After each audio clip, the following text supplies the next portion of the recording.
ఒక చిన్న అణువు ఆలోచించండి. ఒకే వస్తువుకి రెండు ముఖాలు ఎలా ఉంటాయి?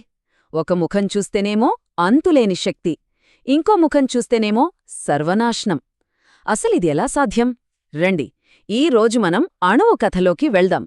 దానిలోని అద్భుతాన్ని, దానిలో దాగున్న ప్రమాదాన్ని రెండింటినీ చూద్దాం. సరే, ఈ కథను మనం 5 భాగాలుగా చూద్దాం. అసలు అణుశక్తిని ఎలా కనుక్కున్నారు అనే దగ్గర్నుంచి మొదలుపెట్టి, బాంబులు కోసం జరిగిన పోటీ, ఆ తర్వాత శాంతి కోసం దాన్ని ఎలా వాడాలనుకున్నారు, చివరికి ఈరోజు మనం ఎక్కడ నిలబడ్డామో అన్నీ తెలుసుకుందాం. మొదలు పెడదామా? సరే, మన కథ మొదలయ్యేది అనుకోకుండా జరిగిన ఒక ఆవిష్కరణతో. అణువు లోపల ఇంత శక్తి దాగి ఉందని అసలు ఎలా తెలిసింది? ఆ సైంటిఫిక్ బ్రేక్ త్రూస్తో మన ప్రయాణం మొదలు. అంతా మొదలయింది రేడియో ధార్మికతతో. అదేనండి, రేడియో యాక్టివిటీ. సింపుల్గా చెప్పాలంటే, యురేనియం లాంటి కొన్ని పదార్థాలున్నాయి. అవి తమకు తాముగా విడిపోతూ కొన్ని శక్తివంతమైన కిరణాల్ని బయటకు పంపిస్తుంటాయి. ఈ వింతను 1896లో హెన్రీ బెక్రెల్ అనే సైంటిస్ట్ అనుకోకుండా గమనించారు. కాని దానికి రేడియో యాక్టివిటీ అని పేరు పెట్టి దాని లోతుల్లోకి వెళ్లి పరిశోధన చేసింది మాత్రం మేరీ పియర్ క్యూరీ దంపతులు. వాళ్ల వల్లే అసలు ఈ కథ ముందుకు సాగింది. ఒక్కసారి ఈ టైంలైన్ చూడండి. కేవలం 40 ఏళ్లలో, నమ్మగలమా? ప్రయోగశాలలో ఏదో వింతగా మెరుస్తోంది అనుకున్న దగ్గర్నుంచి ఏకంగా ప్రపంచాన్నే మార్చగల ఒక శక్తిని కనుక్కునే వరకు ప్రతి ఆవిష్కరణ అణువులోపలి రహస్యానికి మనల్ని ఓ అడుగు దగ్గర చేసింది. కాని నిజమైన టర్నింగ్ పాయింట్ మాత్రం 1938లో అణువును విజయవంతంగా విడగొట్టడం. దాన్నే అణువిచ్ఛిత్తి అంటారు. సరే, ఈ చైన్ రియాక్షన్ అంటే గొలుసుకట్టు చర్య అంటే ఏంటి? చాలా సింపుల్.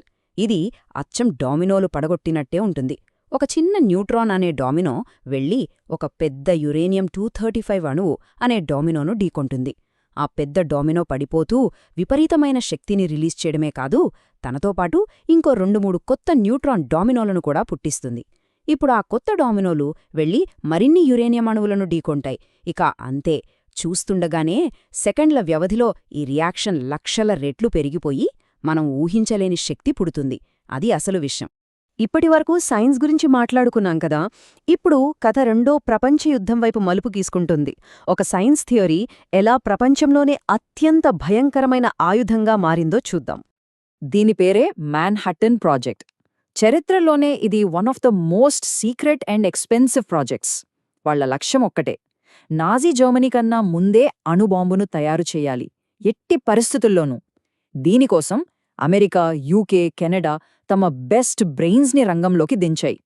ఎన్రికో ఫెర్మి లాంటి గొప్ప గొప్ప సైంటిస్టులు రాత్రింబవళ్లు కష్టపడి చికాగోలో మొట్టమొదటిసారిగా ఈ చైన్ రియాక్షన్ని కంట్రోల్ చేయగలిగారు. అదే బాంబు తయారీకి ఫస్ట్ స్టెప్ అన్నమాట. వాళ్లు ఒకే లక్ష్యం కోసం 2 వేర్వేరు దారుల్లో వెళ్లారు. హిరోషిమా మీద వేసిన లిటిల్ బాయ్ ఏమో యురేనియం బాంబు. సింపుల్గా చెప్పాలంటే, ఒక తుపాకీలో ఒక యురేనియం ముక్కను ఇంకో దానిమీదకు అతి వేగంగా కాల్చి పేలుడు సృష్టించటం. ఇక నాగసాకి మీద వేసిన ఫ్యాట్ మ్యాన్ ఇంకా కాంప్లెక్స్, ఇది ప్లూటోనియంతో తయారు చేశారు. ప్లూటోనియం కోర్ చుట్టూ పేలుడు పదార్థాలు పెట్టి వాటన్నిటినీ ఒకేసారి పేల్చి ఆ ఒత్తిడికి ప్లూటోనియం కోర్ను విస్ఫోటనమయ్యేలా చేయడం. రెండింటి పని విధ్వంసమే, కానీ తయారు చేసిన విధానాలు వేరు. 2 లక్షలు, జస్ట్ ఇమాజిన్. కేవలం 2 బాంబులు, 2 నగరాలు, రెప్పపాటులో దాదాపు 2 లక్షల మంది ప్రాణాలు గాల్లో కలిసిపోయాయి. ఈ ఊహకందని విధ్వంసం రెండో ప్రపంచ యుద్ధానికి ముగింపు అయితే పలికింది, కాని మనిషి చరిత్రపై ఎప్పటికీ చెరిగిపోని ఒక నల్ల మచ్చను మిగిల్చి వెళ్ళింది. యుద్ధమైతే ముగిసింది, కాని ఆయుధాల పోటీ మాత్రం ఆగలేదు.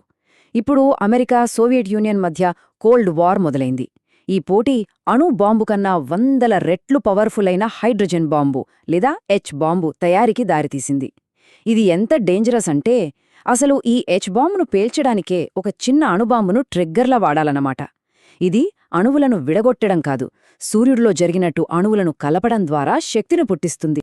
సరే, ఇప్పటిదాకా అణువులోని వినాశకరమైన ముఖాన్ని చూశాం. ఇప్పుడు నాణానికి మరోవైపు చూద్దాం. యుద్ధం కోసం కాదు, శాంతి కోసం అణువులు అని నినాదంతో దాని శక్తిని మంచి పనుల కోసం, ప్రజల ఉపయోగం కోసం వాడాలనే ప్రయత్నాలు మొదలయ్యాయి. మరి ఒక న్యూక్లియర్ రియాక్టర్ కరెంటుని ఎలా తయారుచేస్తుంది? ఇది చూట్టానికి ఒక పెద్ద ప్రెషర్ కుక్కర్లా పనిచేస్తుంది.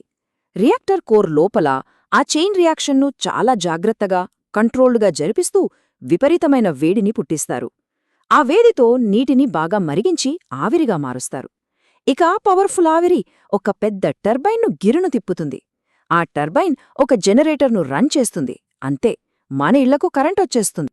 అణుశక్తి కేవలం కరెంట్ ఇవ్వడానికే ఆగిపోలేదు.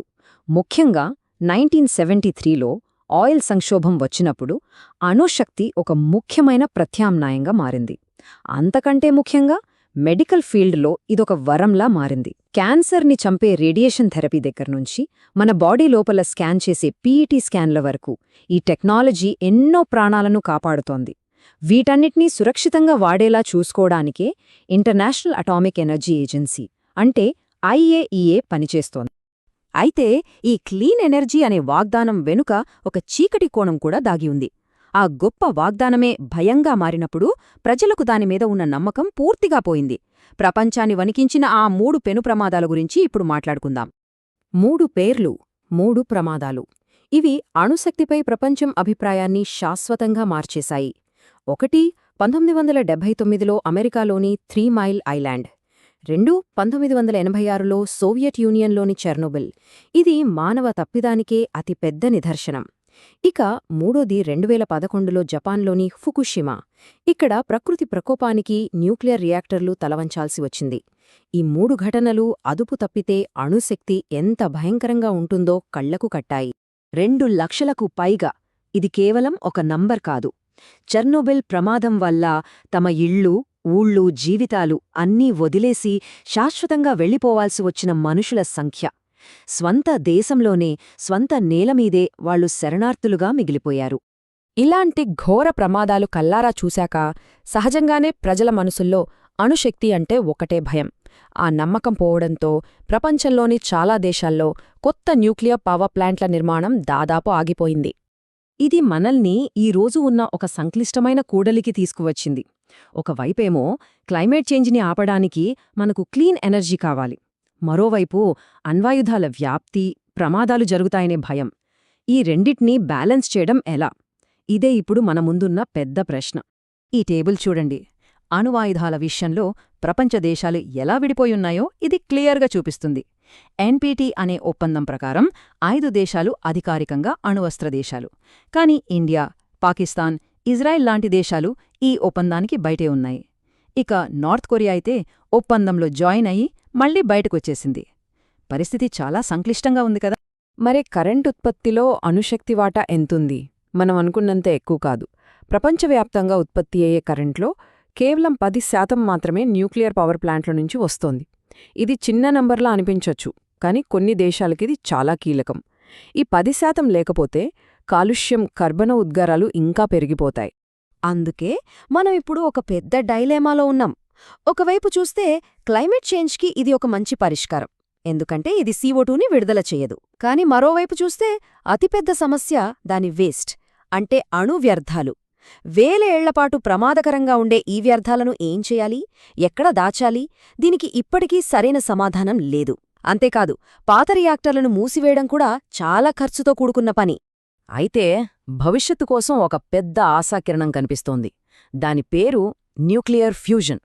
ఇది అణువులను విడగొట్టడం కాదు, సూర్యుడిలో జరిగినట్టు తేలికైన అణువులను కలిపి శక్తిని సృష్టించడం. ఫ్రాన్స్లో ITIR అనే ఒక భారీ ప్రాజెక్ట్ దీనికోసమే పనిచేస్తోంది.